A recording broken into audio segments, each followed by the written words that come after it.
Hi guys, in this video we'll be looking at the guitar solo in John Mayer's Gravity. Now hopefully you've heard the solo already because it's amazing, but if you haven't, this is what it sounds like.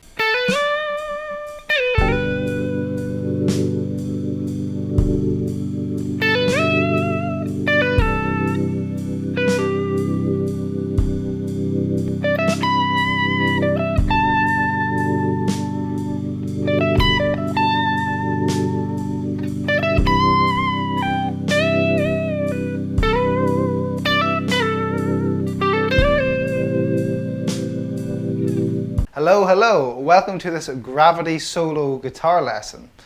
I'm Thomas, and in this video we'll be covering, you guessed it, the guitar solo to John Mayer's Gravity. It's a fantastic solo. Hopefully you can learn a lot about the feeling he really puts into those notes and the kind of strange and awkward positional jumps he does. Don't forget to comment and subscribe, and if you enjoy this video and want to see more, please click the link below to take you to our website, where you'll see a write-up with positions and a bit more information on what is going on in this lesson. So let's kick it off. We're in the key of G major and we've got a 6/8 time signature. So not 4/4, we've got 6 quavers in a bar, or 6/8 notes for our friends across the pond.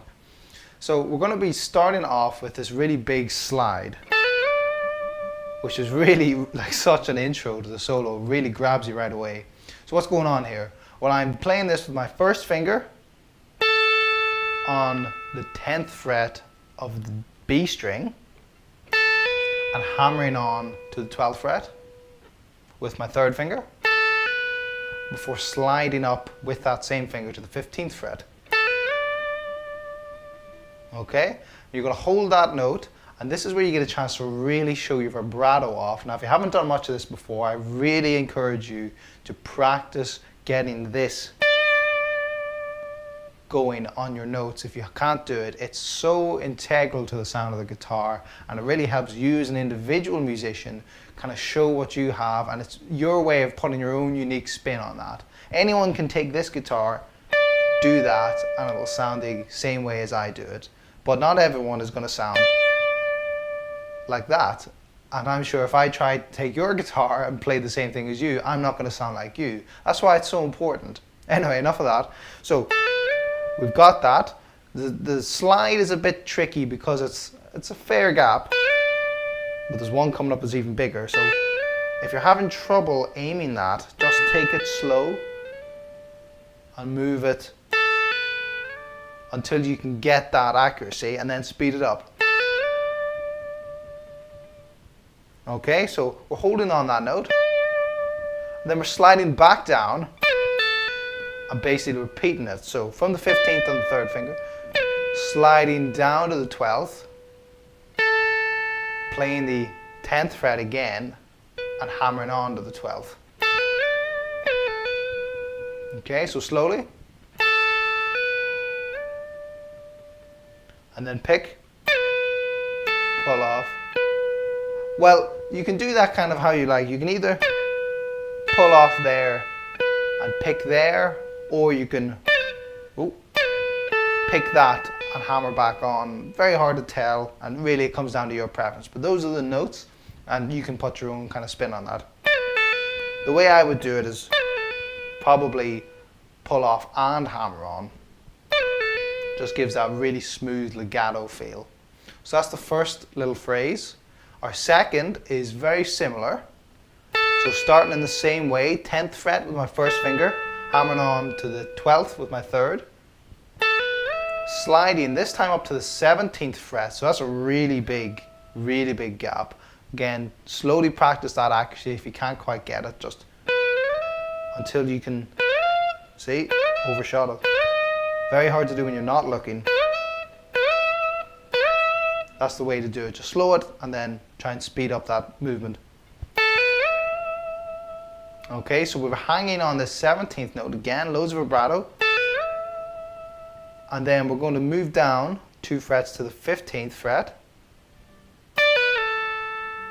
And then the same kind of thing, but this time pull off to the 12 on my first finger.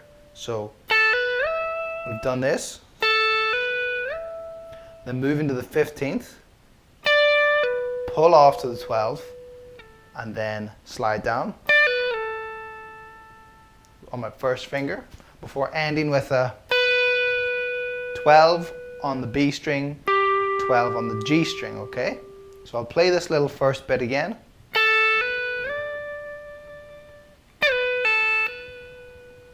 And just hold those notes, let them ring, let them sing out.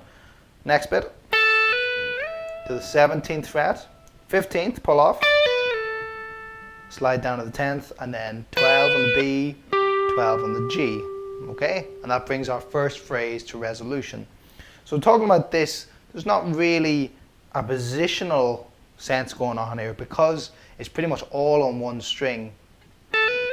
It does give him a chance to show off his slides and make these notes sound really smooth together. This is the thing about guitar positions in pentatonic.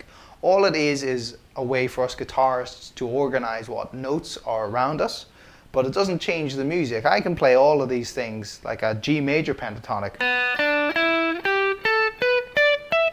all up just on one string, because all it is a collection of notes that we've tried to help ourselves by putting into places that are easy, but it doesn't change the fact that it's just notes. That's why this works, because it's just notes that are in the G major pentatonic scale. Nice and simple. If you're not used to a G major, the alternative would be an E minor pentatonic, because that's the relative minor of G. Bit of a dark hole, that one. We won't go too far down it. If you do have any questions, please leave a comment about that. So we're pretty much all in G major pentatonic. That was our first phrase. Now we go on to this, which is a really nice big jump and an interval there. So what's happening is, first finger is on the 15th of the B.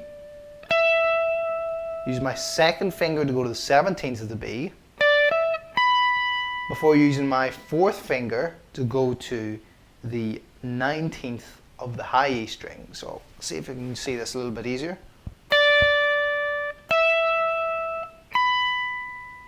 Okay. And then the kind of answer phrase is the same thing, 15 to 17 on the B, but this time going to 17 on the high E. So it goes nice and slow, but a space. And then the second time, the exact same order of notes, but this time faster. So I'll play that.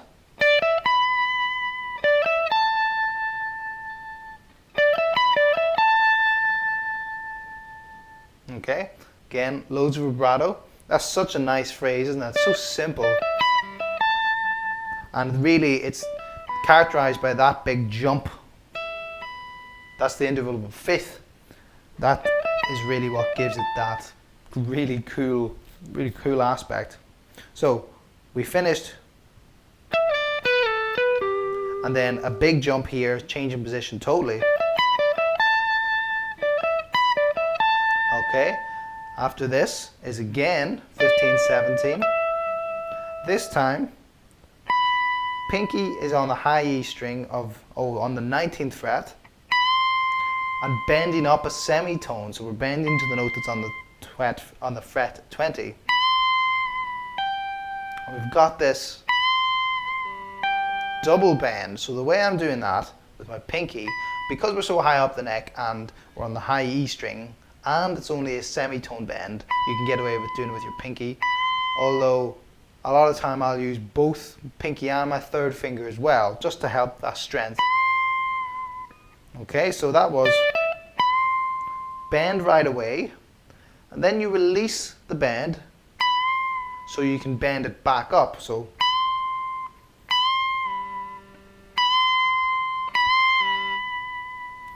okay, so pick and bend it up, then bring it back down and do the same thing, just immediately. So you can't hear the note really coming back down to release that bend. It's bend and then immediately bend it again before coming off on my first finger to the 15th fret of the high E string. So I'll play this little phrase.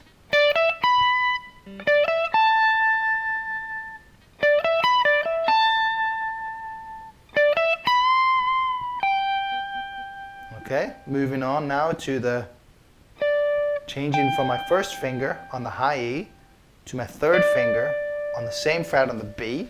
So first finger there, changing to third finger here in order to bend. Okay? And it's that same technique that we did up here, where you bend and then you bend it again without hearing the release of the bend. Alright, that's quite tricky, especially now we're on a full tone bend. That kind of thing slowed down. So I'll do it really slow. There's your bend, and then it's like immediately release and play it again. So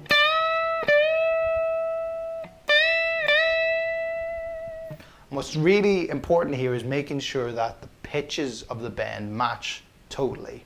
Because if one is a little bit out, it's going to stand out that much more because you repeated it. So the aspects of this isn't a fast solo, but there's so much technique in it. There's the slides, there's perfect bends, and there's really careful vibrato. You don't want like a really angry, aggressive vibrato. It's like a bee stuck in a bottle. You know, it's got to be soft to match the feeling of the song. So that's why I really like this solo. It's not, you know, in your face, fast shredding. It's just lovely phrases and really great technique, making the guitar sing, really. So there's my little love affair over. So we got to that bend, and then we're going to the 12th fret of the B string with my first finger. That's why I changed the position. So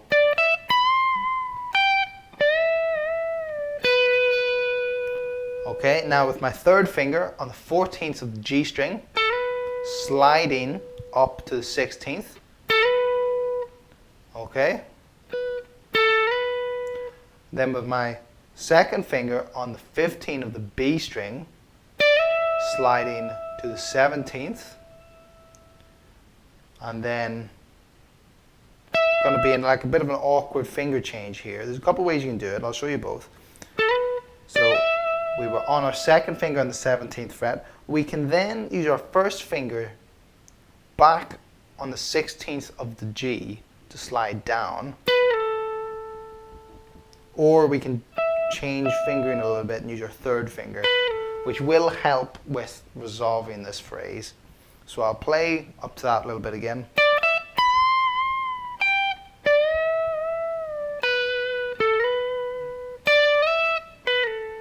So just to recap that, 14 on the G, slide to 16. That's third finger. Then 15 on the B, 15 on the B, slide to 17. Second finger. Back to 16 on the G, slide to 14. With either your first finger or your third finger, depending on how you want to do it.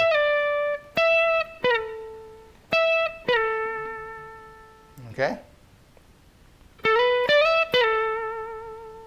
Okay, the reason it's a little bit better with your third finger, although harder to get, is because our next note is 12 on the G string, and it's going to be a hammer on to the 14th. So you can either do it with your third finger, as I say, or if it's your first finger, you're just going to slide that down to the 12th. Hammer onto the 14, then sliding again, loads of slides, from the 13th fret of the B string up to the 15th and back. Okay? So let's try just recap that a little bit, because there's a lot of slides, a lot of kind of almost identical frets going on. So we've done okay, from here.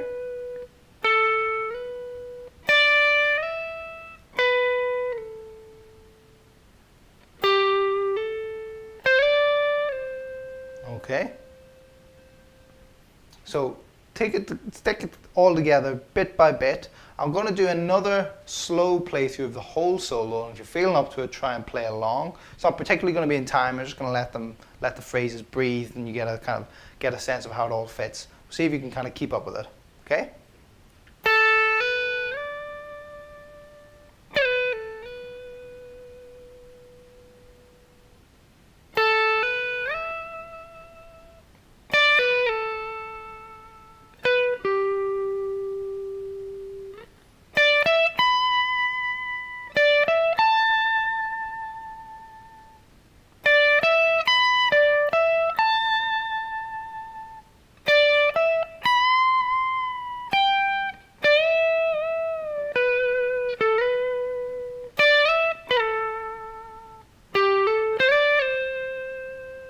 So a couple of things about a few of those slides towards the end of that solo there.